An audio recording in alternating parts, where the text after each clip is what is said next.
Hello, team players. Well, it's time for my third Kingmaker teamwork belt. Let's dive in. So, for today's ancestry, we're going to be going with the Fruit Leshy. Every party needs some kind of healer, and this will give us one of many healing options in this belt. This is mainly so that we can heal our party if we run out of focus points and spell slots. For today's background, I've gone with Borderlands Pioneer. Yes, our class is going to give us training in nature already. So we'll get another skill here. The Train Animal skill feat will let us train Beasts of Burden that will help our kingdom once it gets going. But really we're taking this because it's the only background in the player's guide that actually gives us the stats we need. For our class, we're going Leaf Order Druid. After all, Leaf Order Druids are the best healing druids. And more importantly, the Leaf Druid also gives us some options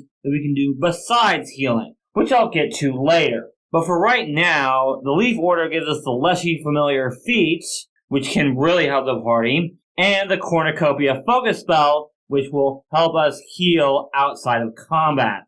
The starting stats for this belt should be Strength 0, Dexterity 3, Constitution 2, Intelligence -1, Wisdom 4, and Charisma 1. With this build, we don't need to be incredibly book smart. We'll leave that kind of stuff to our Summoner Wizard. And of course, at level 1, we get our first class feat, which is of course that Leshy Familiar feat. So we get a familiar that's a plant. I'm not going to go into too much detail on that, but let's just say that we're going to take a feat later that's going to let that familiar help the team a lot more than usual. And of course, every class gets an ancestry feat at level 1, and we're going to go with Seed Pod. We can now hit enemies with our seeds from up to 30 feet away. These deal 1d4 bludgeoning damage. However, the damage isn't really important.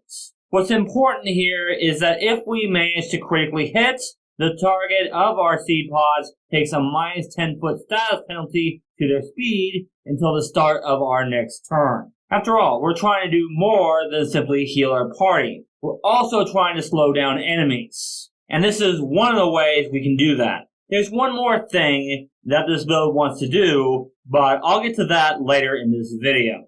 And we'll get to the third thing that this build wants to do sooner than you think, because our next feat at second level is going to be Call of the Wilds. This allows us to spend 10 minutes communing with nature to replace one of our prepared spells with either Summon Animal or Summon Plant or Fungus. So, our Druid now has a way of giving our Wizard summons flanking, but more importantly, we also give our Fighter friend flanking as well. It also gives enemies something else to worry about besides party members, which is very important for this team. Now, for general feats, we're going to take the standard Die Hard, Toughness, and Canny Acumen for our reflex save.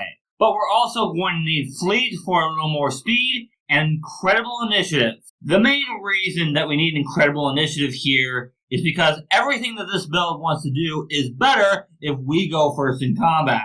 That includes difficult terrain, summoning, and healing. Moving on to level 4, we have Leshy Familiar Secrets. This is the feat I was talking about earlier that will make our familiar better for the team. With this feat, we can choose one of the following familiar abilities to give our familiar. Increase the familiar's reach by 15 feet, which isn't great, but can be useful. Give all creatures within 15 feet of our familiar a +2 bonus on saving throws against inhaled poison effects, olfactory effects, or any effect that requires breathing. That last one is at GM's discretion. We can also give our familiar the ability to cast the 3-action version of the heal spell, heightened to 1 rank lower than your highest rank whenever it dies. If you heal plants with this ability, you gain a status bonus to the healing equal to twice the spell's rank. That last one is especially good. The second one is decent, but kind of situational. The first one is okay, depending on what you want your familiar to do. But remember, these count as familiar abilities, so you can change them every single day.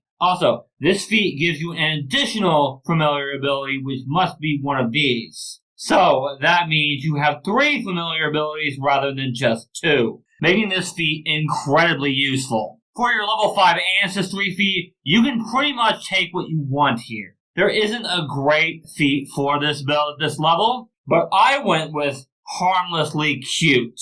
You get the Shameless Request skill feat even though you don't meet the prerequisites, allowing you to make ridiculous requests at a +2 bonus. In addition, if you roll a critical failure on a request check, you get a failure instead.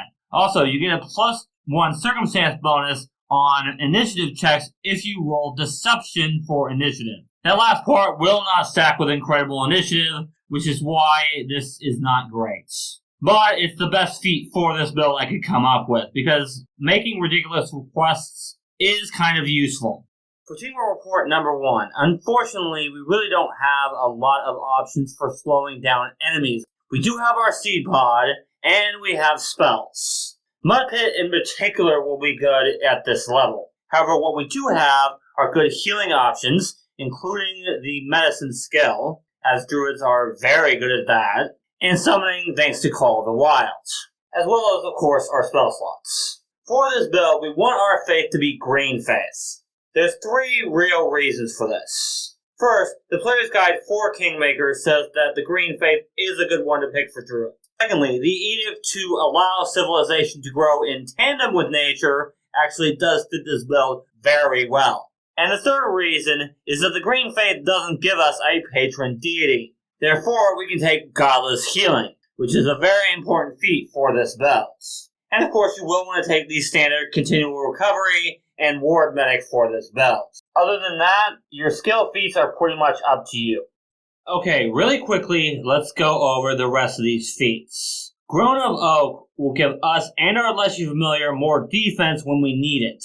We won't need this much, but it is good to have extra defense, particularly for our Familiar. Then for level 8, we'll take Floral Restoration, allowing us to heal ourselves and get a focus point back, so we can use Cornucopia and our other focus spells more often. For our level 9 Ancestry feat, again, you can pretty much go with what you want here. I, however, went with Thorned Seed Pod, allowing us to do persistent piercing damage whenever we hit with our seeds. Next up, we will want to take Plant Shape, because we do want to give our allies flanking when we can, and we might not have spell slots left. So this will allow us to transform into a plant creature that's allowing us to give our allies flanking, even if we don't have great summon spells available. Next, we're going to need Garland Spell. This spell shape feat allows us to, when we cast a spell with the plant trait,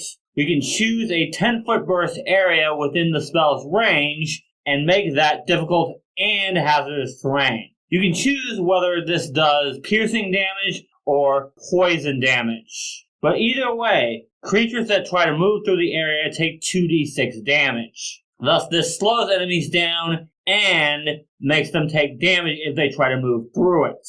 This lasts for 1 minute or until you use this feat again. The damage also increases at 16th and 20th level. For our level 13 Ancestry feat, we're going to want to take Cloak of Poison. For 2 actions, once per day, we can make it so for the next minute, any creature that hits us in melee with an unarmed attack or non-reach weapon takes poison damage. This is simply to give enemies an incentive to not attack us, in addition to the other incentives that our party gives us. Then we will want to pick up the Primal Summons feat, which gives us the focus spell of the same name. As a free action, if our next action is to cast Summon Animal or Summon Plant or Fungus, we can give that summon extra abilities, such as a fly speed or resistance to certain types of damage. This is just so we can make our summons tougher, which can be very useful. This also allows our summons to hit creatures that they normally wouldn't be able to. Moving on, we're going to take the feat that'll give us our next focus spell, Impaling Briar. This focus spell covers a 100-foot emanation area and can be sustained for up to 1 minute. When we cast the spell, and each time we sustain it, we can choose one of the following effects. Make foes on the ground or flying creatures at most 20 feet above it make a reflex save or take a minus 10-foot status penalty to their speeds. This lasts for 1 round. Make the entire area difficult terrain, or create a wall of thorns in the area that is greater difficult terrain. In addition, every round, you can choose for the briars to impale one target within the area, dealing 10d6 piercing damage. This requires a spell attack roll. Doing this also has the ensnare effects of this spell, but only for one target. All these effects slow the enemy down in some way, which is great for this belt.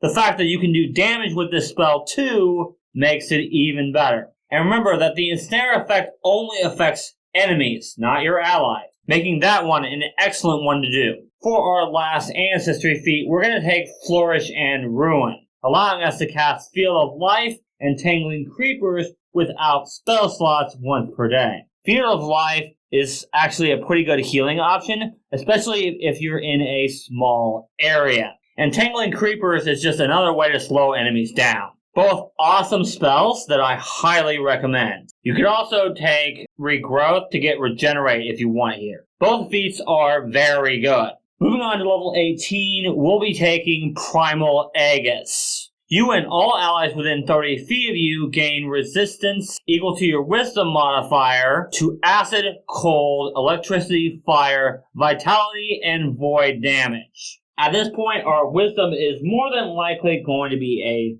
5. But once we reach 20th level, we'll hit 6. And this is a continuous effect that we don't even have to use an action to activate. Awesome feat. Definitely recommend. And lastly, for level 20, we'll just take Primal Focus because we've got like 3 focus spells now. So we need to get our focus points back quicker. Alright, before I do the second teamwork report, I should talk about free Archetype.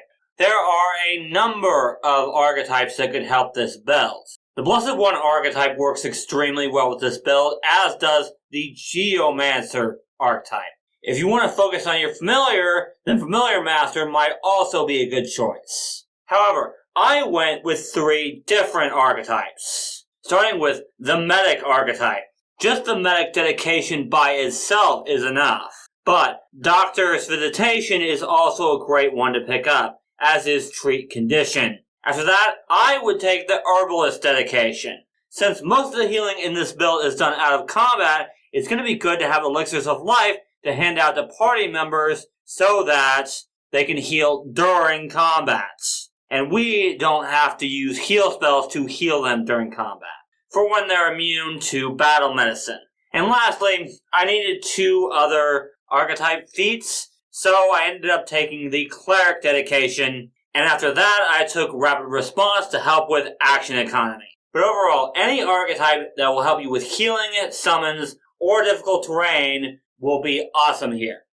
Alright, for teamwork report number 2, we've got a lot to talk about. Now we definitely have a ton of options for slowing down enemies. And remember, no matter what we're going to end up doing, it's going to be beneficial for us to go first. Particularly if we can set up our difficult terrain or get our summons out there. Which of course is why we took Incredible Initiative. But with difficult terrain, we might also want to go second to give our melee fighter a chance to get up to enemies, and then we can set up our difficult terrain to give enemies a hard time getting past our fighter. And of course, our summons. In most cases, though, we are going to have to decide whether we want to do our difficult terrain or if we want to summon first. That is going to depend on the situation. But we are going to have to be wary of our own difficult terrain because in order to use battle medicine on an ally, we have to be right next to them. In fact, for our fighter, we're probably going to want to rely on heal spells rather than battle medicine. For our summons, we really don't need to heal them because they're there to soak up damage. And of course, to provide flanking for our fighter. Remember that enemies in difficult terrain cannot take the step action. So that means if enemies try to move past our fighter or past any of our summons with the reactive strike reaction, they're going to get hit, which will help out a lot. Anyway, if you guys enjoyed this video, leave a like, and don't forget to subscribe to the channel for more Pathfinder 2e teamwork content. But if you're interested in teamwork tricks for all druids, you can check out this video here. Thank you guys so much for watching, and remember, teamwork is vital. It helps us solve problems.